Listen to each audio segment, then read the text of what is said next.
Ada seorang ahli pernah berkata, bersyukurlah engkau ketika menjadi seorang guru. Karena dari situ engkau bisa melatih kemampuan berkomunikasi, menyelesaikan masalah, dan menjadi mahir setiap harinya. Bagaimana tidak jika ketika setiap masuk kelas, antusias siswa semakin menurun, begitupun juga dengan hasil belajarnya. Mencoba introspeksi, apa yang salah? Pemberian materi sudah maksimal tapi pemahaman mereka masih kurang. Ditambah lagi kita sudah semangat memberikan pembelajaran, pemahaman materi tapi ternyata mereka lebih memilih untuk tidur. Sepertinya kita kurang berpusat pada murid. Pembelajaran yang berpihak pada murid itu seperti apa? Ini sesuai dengan penerapan kurikulum merdeka. Memberikan suasana pembelajaran yang menyenangkan sesuai dengan minat dan bakatnya akan baik kita terapkan supaya pembelajaran semakin menyenangkan. Dengan apakah itu? Mari kita lihat bersama-sama. Assalamualaikum warahmatullahi wabarakatuh. Om Swastiastu, Namo Buddhaya, salam kebajikan. Perkenalkan, nama saya Rahtikawati, guru ekonomi dan prakarya kewirausahaan SMA Negeri 1 Parakan, Kabupaten Temanggung, Provinsi Jawa Tengah. Seperti yang sudah kita ketahui bersama bahwa penerapan pendidikan Indonesia salah satunya dapat menggunakan penerapan kurikulum merdeka. Nah, apa sih yang dimaksud dengan kurikulum merdeka? Oke, pada intinya kurikulum merdeka itu adalah kita sebagai guru atau pendidik harus berfokus pada murid. Terus bagaimana caranya? Tentu yang paling utama adalah harus mengerti dulu kebutuhan murid itu seperti apa. Nah, di dalam penerapan kurikulum merdeka ini, guru harus mengetahui terlebih dahulu dengan bisa membagikan sebuah angket, tanya secara langsung sebetulnya apa sih yang dibutuhkan mereka, dan kita harus tahu dulu kondisinya murid-murid semuanya. Salah satu contoh, kita tahu gaya belajar mereka. Pentingkah itu? Tentu sangat penting. Dengan mengetahui gaya belajar mereka, kita tentunya sebagai guru pasti akan lebih mudah menentukan penerapan apa sih yang harus diterapkan kepada mereka atau strategi apa yang cocok untuk mereka. Apalagi kita tahu bahwa menurut Ki Hajar Dewantara, kodrat manusia itu karakternya berbeda-beda. Dan para pendidik harus mengajar sesuai dengan karakternya. Namanya apa? Berdiferensiasi. Oke, dari permasalahan itu saya pun mengambil kesimpulan. Artinya, ketika kita akan memberikan pengajaran, kita harus tahu kondisi dulu mereka bahagia atau tidak, tertarik atau tidak. Nah, makanya dari itu muncullah sebuah Permen Edu. Nah, Permen Edu ini tujuannya yang paling utama adalah membuat kelas atau pembelajaran menyenangkan terlebih dahulu. Nah, diharapkan dengan membuat kelas yang menyenangkan, akan secara pelan-pelan mereka mau mendengarkan, juga mengikuti arahan dari guru apapun materi pelajarannya. Nah, kalau di sini kebetulan saya menerapkan di mata pelajaran ekonomi. Kok bisa tak temu kenapa?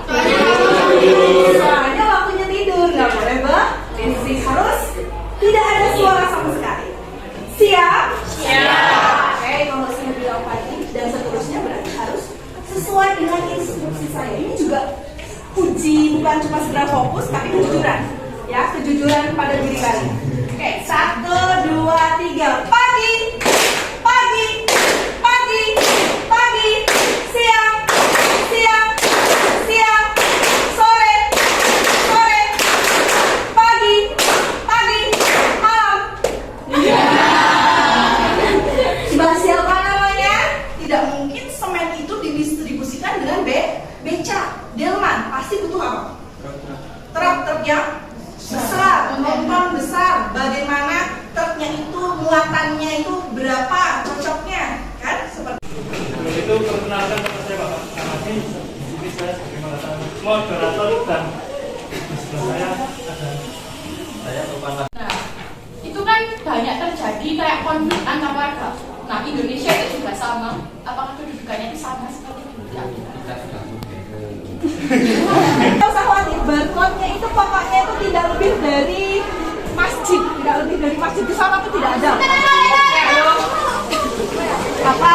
Dalam Permen Edu ini tentunya guru harus mempersiapkan media. Karena ada 3 tim, tentunya juga medianya ada 3. Yang pertama itu adalah tim barcode yang dikemas dengan harta karun, serta disediakan petunjuk untuk mencarinya. Dan yang kedua ada tim labirin, juga tim acakata dan garis kata. Dengan menggunakan penerapan Permen Edu ini di kelas akan lebih sangat menyenangkan karena mereka bergerak dan berpikir. Selain itu, mereka juga diajak untuk belajar bekerja sama, mengkoordinasikan teman-temannya sesuai dengan minat dan bakat. Di sini terlihat saya terapkan di kelas lain juga dan sama serunya. Nah, berdasarkan permasalahan yang sering saya temukan, ketika mengajar, anak-anak itu terkesan tidak berminat dengan kehadiran saya. Lalu anak-anak juga tidak memperhatikan atau tidak fokus dan konsentrasi. Lalu saya mulai berpikir, sebetulnya apa sih yang salah? Apakah ada di diri saya atau di diri siswa? Itu tujuan adanya refleksi setiap pembelajaran.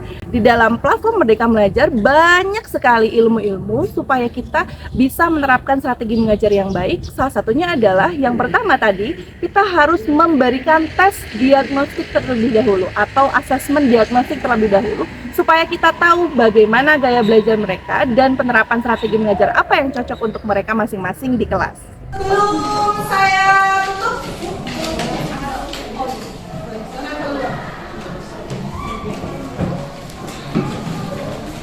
dari kegiatan diskusi tadi, ada 3 pertanyaan yang KPD, yaitu menurut kelompok Anda bagaimanakah masing-masing sistem ekonomi mengatasi masalah ekonomi? Yang kedua, bagaimana negara Indonesia mengatasi permasalahan ekonomi dengan sistem ekonomi yang diterapkan? Sistem ekonomi yang diterapkan Indonesia apa? Ini adalah beberapa media yang saya gunakan dalam Permen Edu. Tentunya di sini disesuaikan dengan timnya. Ada tim labirin, ada juga tim acakata, tim garis, dan tim pemecah soal yang dikemas dengan menggunakan barcode. Implementasi kegiatan Permen Edu tentu tidak diterapkan secara sembarangan. Ini berdasarkan dari tes diagnostik yang saya bagikan kepada siswa menggunakan Google Form. Ketika siswa ditanya untuk memilih belajar bagaimana mereka belajar di kelas, mereka lebih memilih untuk kolaborasi antara mandiri dan kelompok. Proses pembelajarannya pun sama, mereka menginginkan kolaborasi antara guru dan siswa supaya ada interaksi positif. Memberikan pengajaran atau pembelajaran kepada siswa yang kategori usianya mau ke arah dewasa, ya remaja ke dewasa lah ya seperti itu agak susah gampang ya. Karena apa? Karena kita harus memposisikan diri dengan berbagai peran. Yang pertama adalah guru, yang kedua orang tua, dan yang ketiga teman. Oke, semoga ide Permen Edu ini dapat menginspirasi dan bermanfaat untuk Bapak Ibu guru di seluruh Indonesia. Nah, yang paling utama adalah tujuan dari Permen Edu ini untuk membuat proses pembelajaran di kelas semakin menyenangkan. Yang akhirnya pembentukan karakter profil pelajar Pancasila yang diharapkan juga terbentuk di siswa. Terima kasih. Wassalamualaikum warahmatullahi wabarakatuh.